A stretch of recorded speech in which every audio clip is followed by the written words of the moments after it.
All right, this is gonna be. I guess you want to say I'm irritated right now. Um, Anything that has gone wrong is going wrong. Uh, this is gonna be the no BS about actual being an owner operator, doing your own thing. All right, so anybody that's watching this video, I'm gonna tell you right now.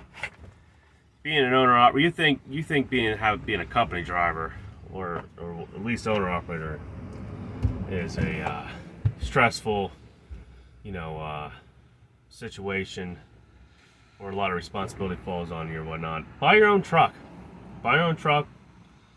Put the money into it, and then constantly pay for repairs. I used to be all gung ho about buying a used pre-emissions truck, and you know what? I don't know if I am too much anymore.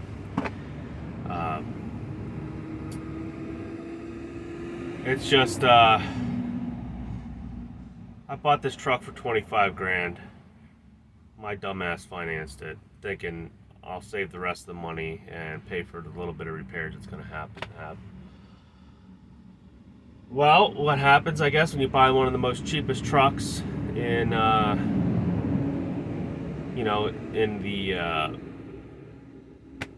truck market that's exploding, you end up having this problem.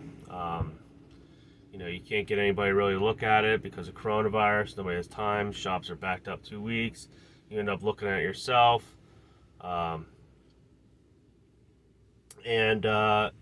Just things that you can't even see just end up happening. Power dividers just grenading, and the rear starts leaking because the case is split. It's just one thing after another. I'm gonna say right now, yeah, I might have put 5 down. I might have only paid like 20, 25, 26 really for this thing. I might have thrown in a headache rack and everything else, and it might have looked good when I bought the truck. It's decent, air conditioner work and everything. But since then, it's been one thing after another, after another, after another. Now, some of that's been pure maintenance. Tires, wheels. Tires.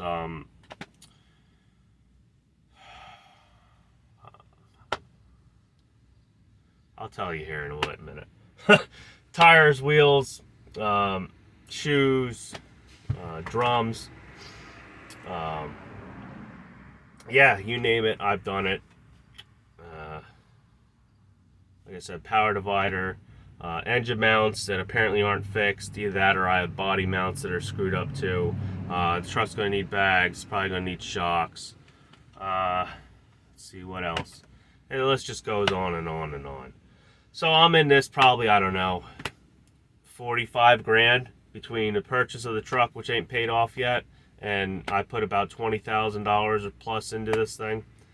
So my experience, if you have $40,000 laying around your bank account, go buy a brand new semi truck. I know they're like $200,000 now, but just do it. Do it. I know they ain't gonna be able to find parts when they break or not, but you know what? What's the chances of they breaking? I'll tell you what. If you go buy a semi truck, brand new one, buy something with a Cummins in it or a DD15. All the other engines are junk. Period. I don't care about PACCAR MX-13 or whatever. I don't care if you're a Peterbilt, Kenworth fan. Don't buy any internationals, Pro Stars, whatever. Period. Especially any with the A26 engine in it. Anything that's dealer only. Anything you have to go to the Pacific dealer of that truck, that they only make their engine, their part, this. Go to something, Kenworth, Peterbilt, Freightliner, tons of aftermarket parts. Tons. From anything you can get aftermarket part for. That's what I suggest. Anything aftermarket. Anything that you can scan at any place. Everybody's got Insight. Usually everybody's got, I don't know what Detroit uses now, but anybody can scan a DD15, a DD13. anybody can scan an ISX. That's my opinion. If you're gonna go pre-emissions and buy something old school, buy something that you basically bought off of, I don't know, trying to think of one of these good old-fashioned trucking companies that have good old trucks. I can't think off the top of my head, but buy it off of either an owner-operator that just had that Peterbilt 379 or something. You know, a truck that people actually generally take care of. Not a freaking 9400 International, not a Freightliner Columbia. You know, something that generally somebody puts a lot of money and work into it. And even then, people can put chrome, they can paint stuff, they can make anything look good. And when you get it, you'll drive it down the road and the damn thing drops a liner. So my suggestion, if you're buying old pre-emissions, take that damn thing to a shop, get an oil sample. You know, when you go there, grab an oil sample, send it away to Blackstone or whatnot, and wait the few days for it to come back. And the guy sells it from then, whatever. Just think maybe you stopped and you didn't buy a bullet. But other than that, I can't keep up with the repairs on this thing at this point. Like now, supposedly I need a cam. I had the cam. I just literally had. It was a Cummins certified. You know, it wasn't actually the Cummins dealer, but they're pretty much might as well have been a Cummins dealer. I just had the overhead done. They said the cams were good. In fact, a couple weeks ago, I just had the valve cover off, and I wasn't really looking, but I mean, I still looked at the cams and everything, and I didn't really see anything. So maybe I missed something. Maybe it wasn't rolled over all the way. Maybe it was on the back side of a lobe. I don't know. But I'm gonna check. Because I had an injector done, and they said the cams are shot. So that's another. I don't know. I don't tell you what. The truck has 700 and some thousand miles on it. If I'm gonna have to put cams in it, might as well do a rebuild. And guess what? I just now started not having enough, you know, putting money into this thing that I've been able to save up enough money that, yeah, I probably could maybe swing, let's see, maybe I'll have to break into my family savings, but I could probably swing an in-frame, depending if they're still like around 25, 30 grand, but I doubt that. They're probably more now. So I don't know. I'll see. But yeah, this is going to be the No BS owner-operator edition, because I'm just fed up with, you know, playing, you know, I guess I'm trying to tell how it is. I'm telling how it is, because I want to say that I haven't been stressed out lately. I haven't had problems, but you know what? I think I'm finally to the breaking point, because guess what? I just spent let's see, I bought the AC compressor and everything. I did all this work. I put it in myself, which if I didn't do all this stuff, would have cost me probably another $3,000 or $4,000. So I just put the AC compressor in, put a dryer in, had a line blow when they were refilling it, went and got another line for it, and the line sheared off where it goes and mounts right where it's fitting. It sheared off. It just came right, I guess, wherever they weld the AC line to the back of the fitting. It just sheared right off of it. So I spent, including the refill, which the refill was like $280 or something. So altogether, I just spent like $700, and I didn't even get to use the AC that long. I was in Montana, so it wasn't even that hot, really, or humid. Hell, I slept nights with the truck not running. But now I'm back in Baltimore, and I get halfway out here. I go switch the freaking AC on, and I have no AC. I don't know why. I get out, looking around. I'm like, well, I guess it must have leaked out.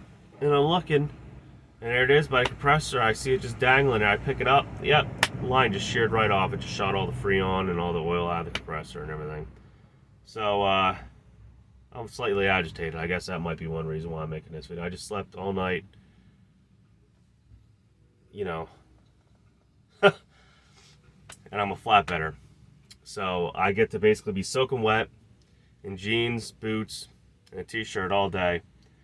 It's, you know, and then you end up having to take a shower every goddamn night. So, yeah, sure, I could just run over to International right now, see if they got a line, and pick one up for, I don't know, $300. or I could order one off Amazon or eBay or somewhere. I don't know, for probably $120 and wait a couple days for it to come. That's what's gonna happen with that. But like I said, I don't even know if the cam's taking a crap. I'm probably making a bigger deal of it than it is. Uh, I haven't physically looked at it. It wouldn't be the first time I've been lied to by a dealership that something catastrophic's going to happen. When I bought this truck, I took it to an international dealer. All right, and I said, hey, when I got it home, I said, hey, look over this truck. Tell me what's wrong. Whatever. They were probably really busy, and it's the only thing I could think is why they just did this. But I got a phone call like next day. Hey, we're not going to really look at this truck because we just started checking it out, and your thrust bearing is bad. I said, my thrust bearings are bad. They're like, yeah, you can slide the crankshaft, all over the place. They said from the balancer, they said your thrust bearings are shot. You're gonna need an engine rebuild. I said, oh, they and then they had it priced out for an engine rebuild. I think at the dealership it was gonna be like $60,000 for an 870 ISX or something, or $52,000 or something like that. And I said, okay, well, I'll come pick up the truck. I guess I'll have to see what I'm gonna do with it. And I took it to Cummins, that other Cummins shop, and they said your thrust bearings are fine, everything's fine. They said truck's not blown up. And I was like, well, the engine mounts are like, yeah, we'll do the engine mounts. And they did the engine mounts, but I still have, I don't know if it's the frame now and the body picking up and slapping down, or if it's the engine doing it, because every time I have a heavy load, I can't, I end up stabbing the clutch, and the truck's jumping and everything. Especially on hills, if I'm on a real steep hill starting off at a light, it feels like I'm gonna like just grenade the drive line. So, I basically been having to put that off because every time I turn around, it's something else. Exhaust manifolds, turbo falling off, air conditioning, you name it, oil leak this, oil leak that. The oil leaks I've had, like most Cummins, I kind of got under control. I put some Lucas stop leak in it, and it's practically gone. But now I have it coming out at other places. Cam position sensor, it's coming out around there because I pulled that out 2 or 3 times to do what the hell was I doing? The fuel dampeners. So I had the whole FSM fuel management system off, the whole thing, and did that job twice because I bought aftermarket parts and not Cummins seal O-rings, which I won't do that ever again. But I'm able to actually fix a lot of this stuff myself. So far, some of the stuff, if I haven't been able to do it myself, like the rear and stuff, I probably would have, instead of like having $20,000 in repairs. You know what? I don't even know if I might just be throwing in labor time for some of this stuff. But to be honest, I probably would have like $30,000 into this truck. $30,000 into a $26,000 truck. So altogether, I'd be in this thing, what, $60,000 by now? Like 50 or 60 grand. At that point, you might as well take your 20 grand and go buy a $100,000 truck. Well, it used to be. Now you go buy a $100,000 truck, and it's got 600,000 miles on it, and it's every emissions thing on it's ready to take a shit. You're one box and everything. So I really don't know what to tell you. I'm just telling you that right now trucking is not easy. It's really shitty. Everything's 10 times worth what it should be. The rates are nowhere where they should be, like they were. I don't know why prices jumped up that much for, a year and a half of good rates. We had, half a year of pretty much total destruction, and then maybe a year and a half of really good rates, and now we're back in the total destruction. Rates aren't super shitty. usually. I don't know, it depends where you're at, really, to be honest with you. You know, $3 a mile for flatbed isn't bad. $3.40 a mile isn't bad. $3.50, whatever, yada yada yada. The problem is, yeah, I'm getting over being sick too. Apparently, as soon as I left Wyoming, I got like horribly sick. And it's not what, you know, it's not that. So we're not even going to go into that. Like, it's just, like I said, it's one thing after another. So I'm going to get done taking these tarps the hell off. I just figured, as I'm sitting here sweating to death and everything and coming back in the truck to get some water, I figure I might as well just tell it how it is. That's going to be my new motto. How it is. Tell it how it is. Trucking sucks sometimes. It really does. And sometimes it doesn't stop sucking for a long time. It just keeps going at you. And when it gets stressful and irritating and it just seems like the whole world's against you, that's when you need to sit down and decide what you really want to do and whether or not you really even want to get into this. Everybody makes it out to be, you buy a truck, nothing happens, and then you come out here and you start making $20,000 a week, a month, or, you know, $4,000 a week or whatnot. It's not. Some guys do make it look easy. Like, there's tons of videos where guys that, you know, just seem like they never have any problems. I don't know if they do or not. Sometimes, but to be honest, there's been times where I've been a company guy, and I've had a Freightliner Cascadia one time. I drove that thing like 100,000 miles, not one problem. One flat tire, nothing. I made that company pure profit all the time out of that truck, and you know, but it was pretty much new. It was only a year old. So that's how I feel about it now. You know, whatever decision you make, it can either make you or break you. And you know what? It ain't gonna matter what decision you really make, in my opinion, unless you really go out there and get swindled. Like, you go out there and you buy something that you think's a deal, where you buy, like, I don't know, like, let's say I bought this truck for $10,000 and the guy said it had a full in frame. You know for a fact that is BS. Even if they had paperwork, you call that damn place up. Not even that. Don't even call. If it's like some small rickety-dicky shop you never heard of, don't even take his word for it. Unless he has pictures and video and you can tell, don't take his word for it. But if it's like a Cummins or a Cat shop, you call that shop up and you have that invoice cross-reference and you see if they can pull that, because they keep all that on file. If you can't find it, then it never happened. Same thing. If it didn't have pictures and things, it never happened. So don't let yourself get taken advantage when you're buying a truck.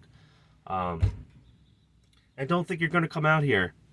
I really hope this gets to, like, the people that are looking out, be like, I want to be an owner-operator. How to make tons of money trucking, yada, yada, yada. I hope this video gets to you. I hope you don't just watch all these other guys that are talking about my system and you'll make millions and everything's going to be great and everything. And next thing you know, you got, like, no money. You're fighting with the wife. And it's like divorce time. I'm not saying that I'm there yet. Like, this isn't my first rodeo, but I'm more irritated right now. I'm more irritated, and I figured I'd put this out there because nobody usually does. Nobody tells it how it is. Because then you start getting the guys come on here, oh, you don't have no idea what the F you're doing, blah, blah, blah, blah, blah. Well, you know what? Maybe you have the resources that I don't. Fortunately, I don't live in, like, we'll say Tennessee, or I don't live near Gary, Indiana, or that area. I don't live near truck empires. Where I live, we have a few shops, and I would say those few shops that are out there that when I can't do stuff myself, they are idiots, and they will rip you off. That's all they're there. They're there to make money. And you know what? With everybody's cost and stuff right now going up and the way things are, it would not be surprised if 90% of the shops out there are just there to make one thing: profit and rip you off. Not there to help you, not there to diagnose the problem right. They got whatever they got working there, and that's it. So that's my no BS rant. So I'll catch you guys later. Have fun. Great warm day.